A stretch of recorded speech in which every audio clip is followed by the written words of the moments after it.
Olá, para você que me acompanha aqui pela TVGC, eu sou Esther Centenário e começa agora o meu programa Olhares. E hoje nós estamos aqui na Unimed novamente, agradecendo desde já a Unimed por abrir o espaço, para a gente.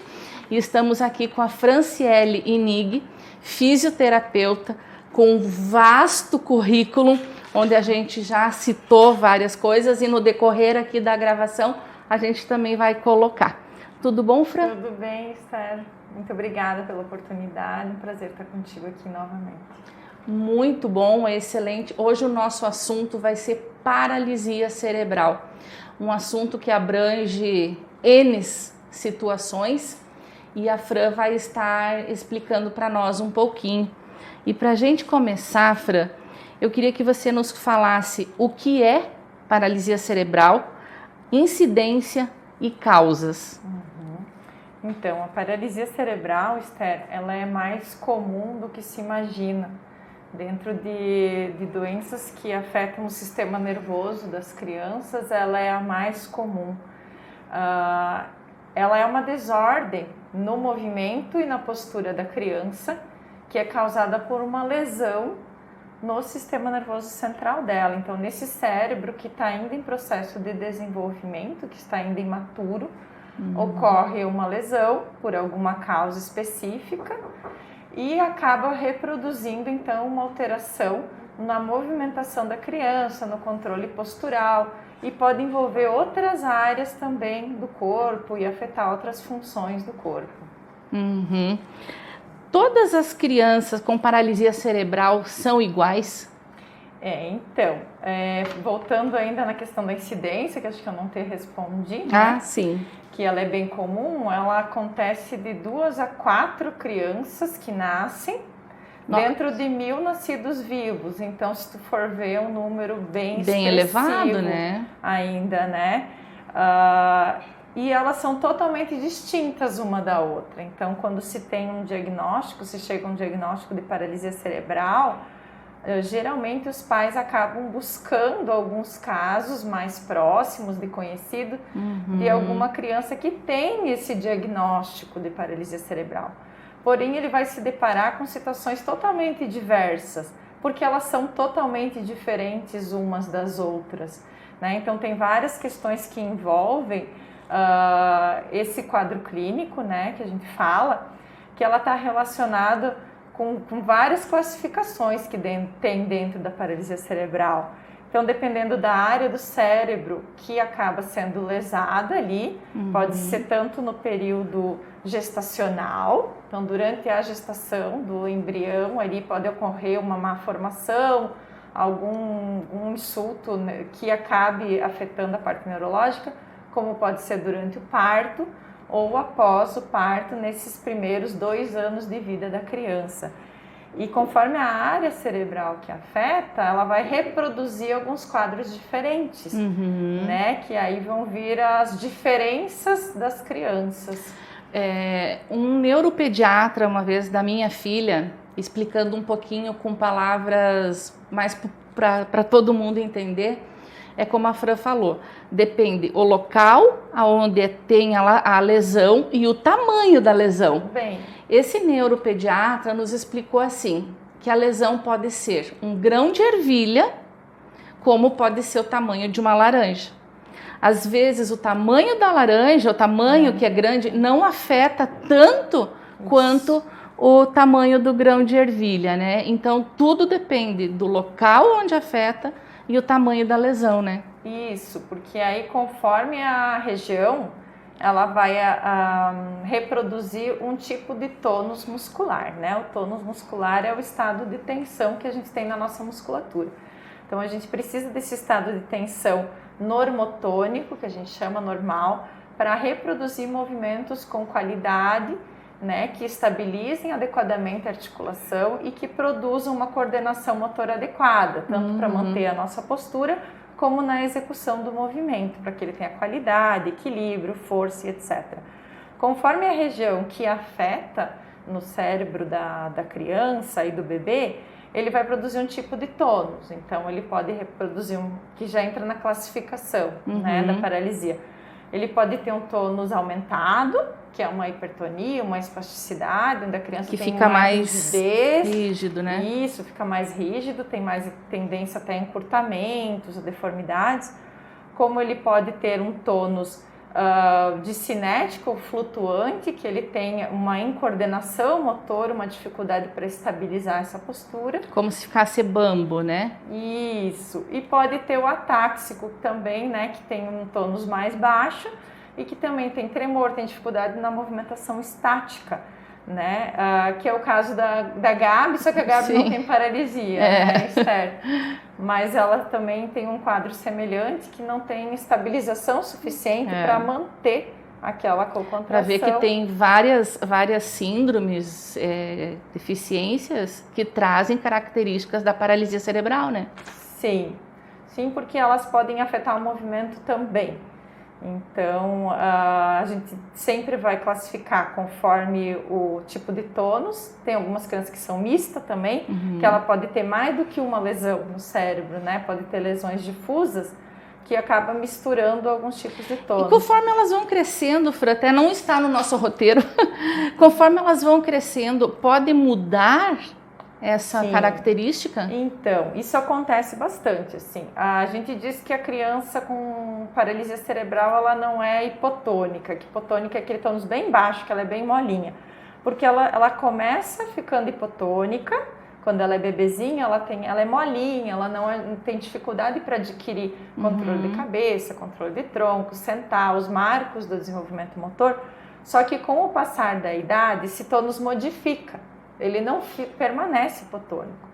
Então, ele vai entrar alguns reflexos, às vezes anormais, ou ela vai começar a fazer uma incoordenação motor, uma flutuação de tônus, ou um tremor, ou vai começar a entrar a espasticidade, que vai começar a ficar algumas regiões mais durinhas, né? Então, o tônus, ele acaba modificando sim com o passar da idade, porque a criança precisa de posturas mais altas contra a gravidade, e aí ela tem que fazer um esforço muito maior.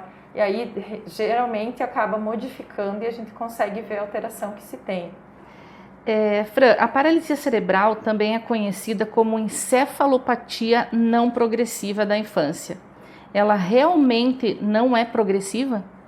Então, o termo é o mesmo, né? Paralisia cerebral, encefalopatia não progressiva, porque a nível neuronal, em termos de neurônio, sistema nervoso central, ela não vai piorar a lesão. A lesão aconteceu naquele cérebro que estava em desenvolvimento e ela não vai piorar com o passar do tempo. Porém, nós temos na paralisia cerebral aspectos neuronais e não neuronais. Os não neuronais afetam as funções do corpo, que a gente acabou não falando na classificação, que não é só o tipo de tônus que vai ser levado em consideração, mas as áreas do corpo que vão ser atingidas, né? Ela pode atingir só um hemisfério, um hemicorpo, só um lado do corpo, pode atingir as duas perninhas, pode atingir os 4 membros, e a gravidade também, que a gente vai acabar abordando depois. Mas também o que acontece na paralisia cerebral é que nós temos aspectos não neuronais, que é a parte muscular, tendinosa, que o que acontece é que a criança vai crescendo, né? Só que a estrutura muscular dela, muitas vezes os tendões, os ligamentos, eles não acompanham esse crescimento, porque a movimentação foi afetada. Então, ela não tem uma movimentação suficientemente para ela continuar se desenvolvendo e crescendo esses tendões, esses músculos. Então, essa parte articular muitas vezes é afetada e acaba sendo comprometida. E aí, com o passar da idade, a criança acaba tendo mais rigidez e mais comprometimento a nível muscular dos aspectos não neuronais. Então, como é que eu vou usar o termo? Então, quanto antes, né, se descobrir a paralisia cerebral e ter os estímulos, mais a criança vai se desenvolver no longo da vida, né? Exatamente. A importância que a gente sempre fala do diagnóstico precoce, né, Esther? Em todos os tipos de quadros clínicos, de deficiências, a gente sempre fala no diagnóstico precoce, né? Hoje já tem vários estudos, né? A paralisia cerebral é muito estudada no mundo inteiro, porque tem crianças no mundo todo com paralisia e vão continuar. E um índice alto, né? Um índice muito alto, exatamente. Hoje a gente já tem várias formas de classificação, de testes, de abordagens para identificação precoce. Então hoje, por exemplo, a gente já consegue identificar a paralisia cerebral antes dos 5 meses de idade, através só de observação dos movimentos do bebê.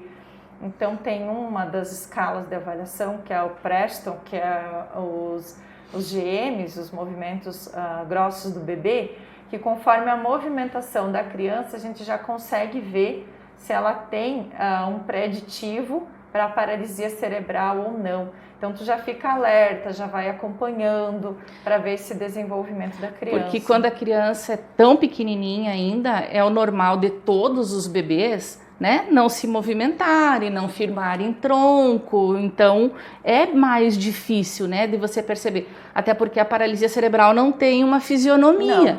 Não né? Então vai nascer o bebê tranquilo, vai para casa e depois sim que com o passar dos meses é que vai tomando esse rumo e vendo, né? Uma questão bem importante da paralisia cerebral que a gente precisa abordar são as classificações de nível funcional. Né? Então a gente tem hoje o GMFCS, que é um sistema de classificação da função motora grossa da criança. Dentro desse sistema nós temos 5 níveis, o nível 1, 2, 3, 4 e 5. Sendo que o nível 1 são crianças mais independentes, que elas caminham sozinhas, que elas conseguem subir e descer escadas sozinhas sem segurar. O nível 2 são crianças que caminham sozinhas na comunidade, mas elas podem precisar de algum suporte, elas cansam mais e para subir e descer escadas elas precisam segurar. O nível 3 já são crianças que dependem do uso de um andador. E para longas distâncias elas precisam de uma cadeira que elas podem se impulsionar sozinha. O nível 4 são crianças que dependem de uma cadeira de rodas, né, para poder se deslocar. Né? E podem até usar um andador com suportes de tronco, mas elas têm mais dificuldade.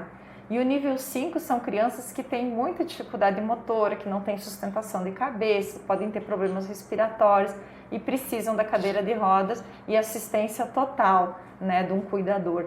Então hoje a gente tem como classificar a partir de antes dos 2 anos de idade, a gente já consegue avaliar essa criança, fazer uma avaliação. Essa classificação vai até os 18, então a gente já espera mais ou menos o prognóstico. Dentro desse sistema de classificação, a gente vai direcionar o tratamento e as indicações que a criança precisa. Então, é bem importante assim, que a criança seja avaliada por um profissional. Às vezes, nasce, olha, não vai fazer nada. Daqui a pouco tá aí caminhando, correndo. Então, né, é estimular, orar e esperar, né? Quero te agradecer, Fran, e nós vamos voltar a falar da paralisia cerebral novamente daqui a uns dias, porque é um assunto de extrema importância, é um assunto que tem muitas pessoas diagnosticadas, né? É muito fácil de tu encontrar pessoas com paralisia, e eu quero te agradecer por ter disponibilizado essa nossa conversa. Muito obrigada, Esther. Estamos sempre à disposição. Obrigada a você que nos acompanha todas as quintas-feiras aqui pela TVGC. Fique à vontade para compartilhar essa nossa conversa. E até quinta-feira que vem, um beijinho de máscara hoje.